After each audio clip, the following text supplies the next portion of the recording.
Você, com certeza, já deve ter passado aí na rua, de ônibus, de carro, até mesmo a pé, na frente de uma escola WhatsApp, aquelas escolas bonitas, que tem um layout assim muito moderno, você vê aquele negócio, fica fascinado, mas você sabe quem é o fundador da WhatsApp? Você sabe então, talvez se você nunca tenha visto mais o WhatsApp aí na sua cidade, provavelmente, se você é fã de futebol, você conhece o Orlando City. Você sabe quem foi um brasileiro que se tornou proprietário do Orlando City? Bom, o Orlando City e a WhatsApp têm uma característica em comum, uma pessoa em comum na história dessas duas empresas, que é o Flávio Augusto da Silva. Eu sou João Vitor Lemos de Lima e sejam muito bem-vindos à História de Sucesso do Flávio Augusto.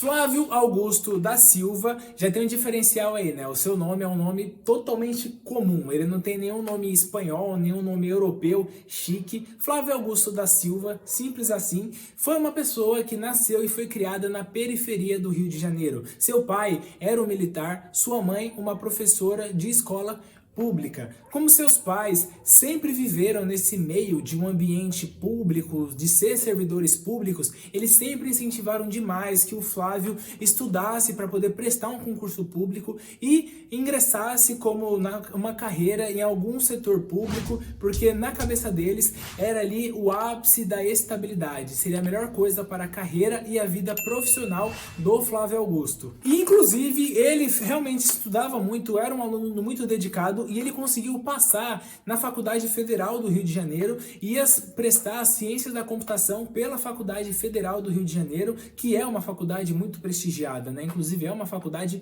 pública que tem muito renome, mas ele acabou não entrando na faculdade e ele optou por procurar um emprego com 19 anos de idade, porque ele já estava ali numa situação que ele tinha encontrado uma moça, estava namorando uma moça que era 2 anos mais nova, tinha 17 anos na época, e ele realmente estava muito apaixonado e ele ia sair com ela, por exemplo, e não tinha dinheiro para poder levar ela num cinema bacana, não tinha dinheiro para poder pagar um jantar para ela, e ele se via nessa necessidade de ter dinheiro para poder fazer as coisas ali com a namorada dele, então ele tinha que achar meios de conseguir dinheiro nessa época. Com isso, com 19 anos de idade, ele começou a trabalhar numa escola de inglês como vendedor. Ele basicamente era aquelas pessoas que ia lá e oferecia os cursos de inglês para a pessoa fechar a matrícula e ganhava ali uma comissão sobre a venda de cada curso que era fechado por causa da indicação dele. Basicamente, essa daí foi a função dele, e ele era uma pessoa que naturalmente ele já foi descobrindo ali que ele tinha um dom para as vendas, porque ele viu que ele conseguia se destacar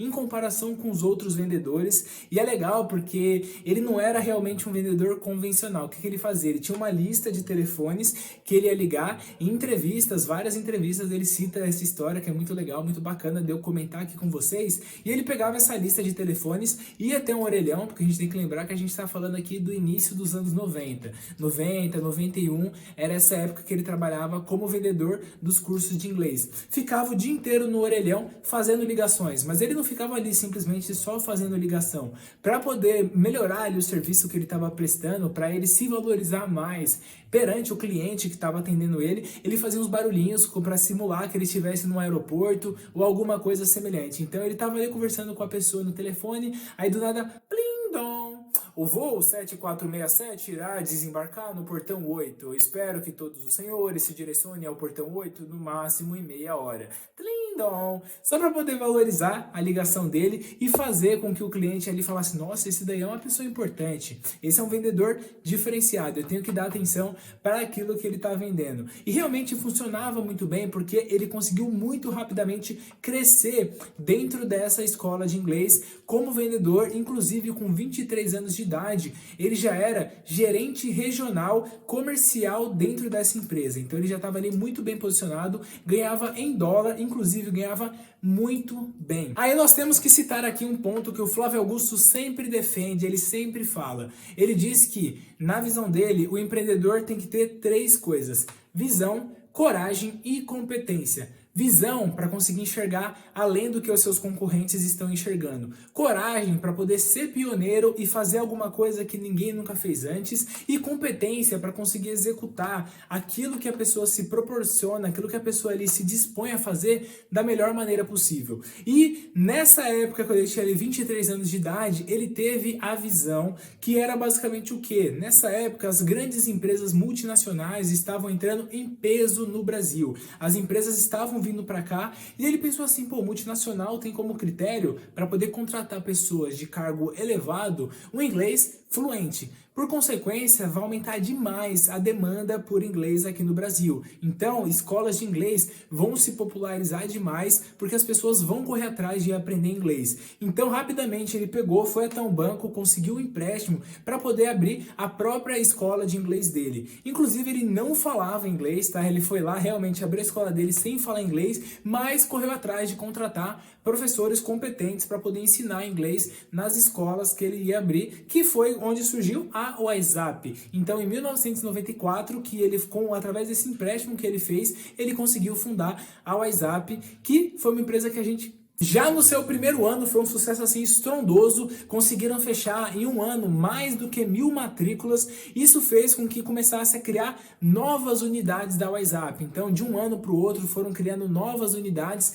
até que ele viu que era uma necessidade criar um modelo de franquias. Então, ele criar um modelo de negócio que poderia ser seguido e ele ia atrás de pessoas que estivessem interessadas em se tornar um franqueado dele para poder abrir novas unidades da WhatsApp e assim poder ter uma abrangência muito maior e também ter um controle descentralizado, né? Porque cada franqueado ia cuidar da sua própria unidade e apenas repassar um valor dos royalties para a unidade principal que era dele. E realmente isso daí ajudou demais no crescimento da WhatsApp, fez com que a WhatsApp crescesse muito e tivesse longos anos de prosperidade, com um crescimento que ia só aumentando de ano em ano. E temos que citar aqui que a WhatsApp seguiu um modelo totalmente diferente de ensino de idiomas em comparação com outras escolas. A WhatsApp, ela tinha como intuito ensinar inglês o mais rápido possível, ensinar o inglês voltado realmente para o meio de negócios, o meio comercial. Então, era você aprender palavras, você aprender vocabulário que era relacionado a negócios, a business,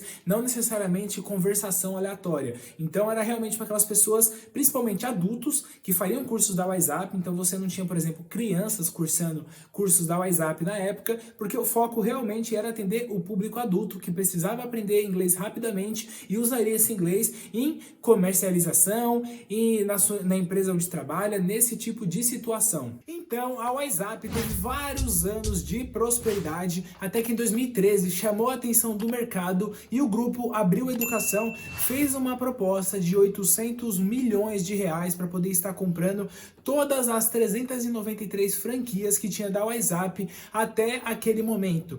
E uma coisa legal que a gente pode observar é que o Flávio, já tô até íntimo do cara, nunca teve muito apego com questão assim da empresa dele. Ele realmente sempre tratou a empresa como um negócio, mas não tinha aquela intenção de ser um negócio que ia passar para os seus filhos, ia ficar por gerações e gerações, sempre ali no meio da família. Não, ele acreditava que no momento que o mercado reconhecesse o valor da empresa, seria o melhor momento para poder estar vendendo ela. Então ele foi lá e vendeu a WhatsApp sem pensar duas vezes, por causa que realmente era uma proposta irrecusável. Então, no período de 2013 a 2015, o Flávio Augusto é bem legal, que ele até comenta que ele basicamente mudou de profissão, deixou de ser um empresário, deixou de ser um administrador de empresas e se tornou basicamente motorista de jogador de futebol, porque o seu filho mais novo estava ali demonstrando muito talento no futebol e lá ele estava morando em Orlando e ele basicamente passava os finais de semana levando o seu filho para poder fazer seletivas em vários times ali da região. Inclusive ele chegou a fazer processo seletivo para ver se passava para jogar nas categorias de base do Benfica,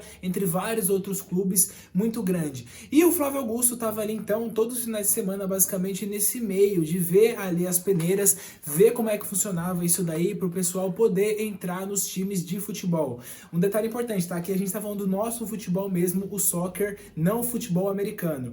E ali já ficou o radar de empresário do Flávio Augusto, começou a apitar, começou a dar alguns indícios indícios que ele viu que, pô, tinha muitas crianças participando daquelas seletivas e todas aquelas crianças com certeza acompanhavam muito de perto o futebol. Então ele ficou muito curioso e contratou uma empresa para poder fazer uma pesquisa e analisar o tamanho do mercado do soccer, o tamanho do mercado de futebol nos Estados Unidos e quais as projeções de crescimento para os próximos anos. Quando ele recebeu o resultado dessa pesquisa, ele ficou assustado, porque ele não esperava que era um negócio tão gigantesco assim. Na pesquisa apontava para ele que da maioria dos clubes que participavam da Major League Soccer, que é a primeira divisão do futebol lá dos Estados Unidos, praticamente todos tinham sempre sold outs nos seus jogos, independente de quem que era o rival que eles estavam enfrentando. Então os clubes tinham uma receita muito recorrente de venda de ingressos, vendiam também muitos produtos personalizados do time, então realmente aquelas lojas que ficam nos estádios sempre esvaziavam o estoque. Isso chamou a atenção dele, ele começou a pesquisar algum time de futebol que poderia interessar ele para ele poder estar comprando, já que dinheiro não faltava para ele, dinheiro ele tinha disponível para poder estar comprando um time. Até que em 2014 ele acabou entrando em contato com o proprietário na época do Orlando City, e o proprietário do Orlando City já estava cansado de administrar o time, queria estar vendendo o time dele para poder cuidar de outros negócios. Então o Flávio Augusto foi lá, fez uma proposta que a gente não tem os valores, porque essa proposta não veio a público. É uma proposta que ficou ali em sigilo, então não foi revelada ao público, a gente não sabe exatamente qual foi o valor que ele fez da proposta para poder estar adquirindo o Orlando City. Mas foi lá, comprou o Orlando City, e assim que ele comprou, ele já começou a trabalhar no marketing, começou a trabalhar para fazer com que o Orlando City se tornasse um dos principais times da Major League Soccer. Inclusive, ele fez a compra do Kaká, que na época movimentou ali muita atenção do pessoal que acompanha o futebol, principalmente o futebol internacional, porque afinal de contas o Kaká já foi melhor jogador do mundo lá em 2007. Então ele comprou o Kaká, e foi aquela época que o Kaká veio jogar algumas temporadas aqui pelo São Paulo, pois ele era jogador do Orlando City que foi emprestado para o São Paulo. Então é bem legal porque ele teve essa influência também nos times daqui do Brasil. Então em 2015 o dono do Grupo Abril, que já era uma pessoa de idade, veio a falecer e os sucessores não conseguiram administrar muito bem a empresa. Isso fez com que a WhatsApp, que tinha ali um valor de mercado muito alto, que o Flávio Augusto tinha vendido ela por 800 milhões de reais, foi se depreciando cada vez mais. Muitos alunos não estavam felizes com o modelo de ensino que estava seguindo, não estava tendo o resultado que eles esperavam. Isso fez com que a empresa sofresse muito e os sucessores do antigo dono não conseguiam lidar para administrar a empresa da melhor forma possível. E o Flávio Augusto, vendo aquilo ali, vendo que a empresa dele estava se depreciando, praticamente uma filha dele que tinha feito ali, tinha se casado já ali com uma pessoa que ele acreditava que poderia cuidar muito bem da sua filha, mas infelizmente não estava conseguindo cumprir esse papel, foi lá e fez uma proposta de 398 milhões de reais, e o pessoal do Grupo Abril vendeu sem pensar duas vezes, porque eles não estavam conseguindo lidar com o negócio, e melhor vender e colocar um dinheiro em caixa do que ficar continuando com aquele negócio ali, só fazer cagada, só piorar cada vez mais e a empresa vinha a falir. Então foi um ótimo negócio para o Flávio Augusto, porque em 2013 vendeu ela por 800 milhões de reais, depois de 2 anos recomprou por 398 milhões. Isso sim que é um trade de sucesso e um trade milionário. Aí nós avançamos um pouquinho na história e temos que falar do ano de 2021. Saímos lá de 2015 e vamos até 2021, onde foi feita a venda do Orlando City. O Flávio Augusto recebeu uma proposta muito tentadora aí de... A gente não sabe exatamente os valores, mas alguns jornais esportivos estimam que foi de 400 a 450 milhões de dólares o valor dessa proposta da família Wilf, que é a família que também é proprietária do Minnesota Vikings, que é o time da NFL, time de futebol americano lá dos Estados Unidos, um dos maiores times da liga. E é uma família então que já estava ali nesse ramo do esporte, eles demonstraram interesse em estar comprando o Orlando City, e o Flávio Augusto foi lá, vendeu, achou ali um valor interessante, vendeu Orlando City e deixou de ser o proprietário do Orlando City em 2021. Além de um empresário muito bem sucedido, a gente tem que comentar um pouquinho sobre alguns projetos sociais que o Flávio Augusto toca, que é muito importante e realmente está agregando demais na nossa sociedade. Aqui eu já passei a história para vocês e a gente pode ver que pelo currículo dele, como empresário, ele foi e continua sendo um empresário fenomenal. Mas ele também tem vários projetos, inclusive é um influenciador que fala fala sobre empreendedorismo, fala sobre negócios através das redes sociais. Ele criou o portal Geração de Valor, que tem disponível lá no Instagram, no YouTube, tem podcast, e é um local onde ele se comunica com o público em geral e fala sobre empreendedorismo, traz diversos convidados que são amigos pessoais dele, empresários também muito bem sucedidos, para poder passar dicas de forma gratuita para a maioria das pessoas e dessa forma começar a fomentar o empreendedorismo aqui no Brasil, porque eu acredito que ele pensa dessa maneira e eu concordo com ele de que quanto mais empreendedores a gente tiver, mais empregos serão gerados, tendo mais empregos sendo gerado, mais a gente consegue colocar a economia no eixo e a gente consegue ser um país cada vez mais próspero. Então eu recomendo demais, deixo como uma dica extra para vocês aqui, que vocês procurem pelo Geração de Valor no Instagram, no YouTube, no Facebook, que eu tenho certeza que vai valer a pena demais para vocês. Se você tem interesse em aprender sobre empreendedorismo, aprender sobre negócios, aprender sobre finanças, tenho certeza que vai valer a pena demais. E para encerrar com chave de ouro, eu quero citar para vocês aqui uma história que o Flávio Augusto sempre cita, que é bem legal e conta muito sobre a trajetória dele, de ser aquela pessoa que saiu da periferia do Rio de Janeiro para se tornar um bilionário em reais. Que é uma história que ele conta que é assim, quando ele estava trabalhando lá na empresa, naquela empresa que ele era um vendedor, tinha um colega de trabalho dele que morava a 15 minutos da empresa. Então, sempre que aquele cara chegava, ele estava arrumadinho, cheiroso, não tinha suado, tava ali, tinha tomado seu café da manhã numa boa, não estava com sono, sempre estava ali tranquilo, muito bem apresentável. Enquanto que o Flávio Augusto tinha que acordar um pouco antes das 5 horas da manhã, tomar seu café da manhã correndo, pegar o ônibus lotado, depois descer do ônibus, pegar o trem. Acontecia de vez em quando do trem avariar, que o trem parava no meio de uma estação, então todo mundo do trem tinha que descer e ir andando em cima do trilho até a próxima estação para poder pegar um outro trem.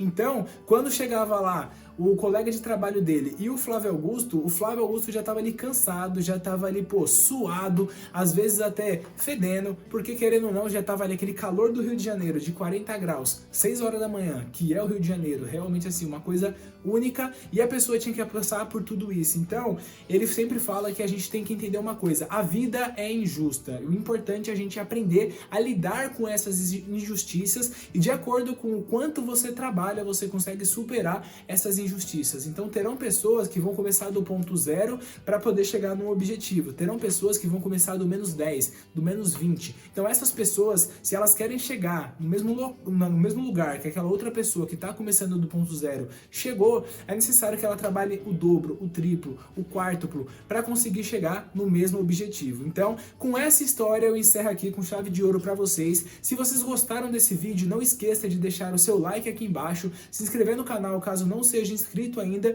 e também se você tiver uma sugestão do próximo História de Sucesso, deixa aí nos comentários que eu vou estar lendo todos os comentários de vocês. Agradeço demais a você que assistiu esse vídeo até o final. Tchau, tchau, e nos vemos no próximo vídeo.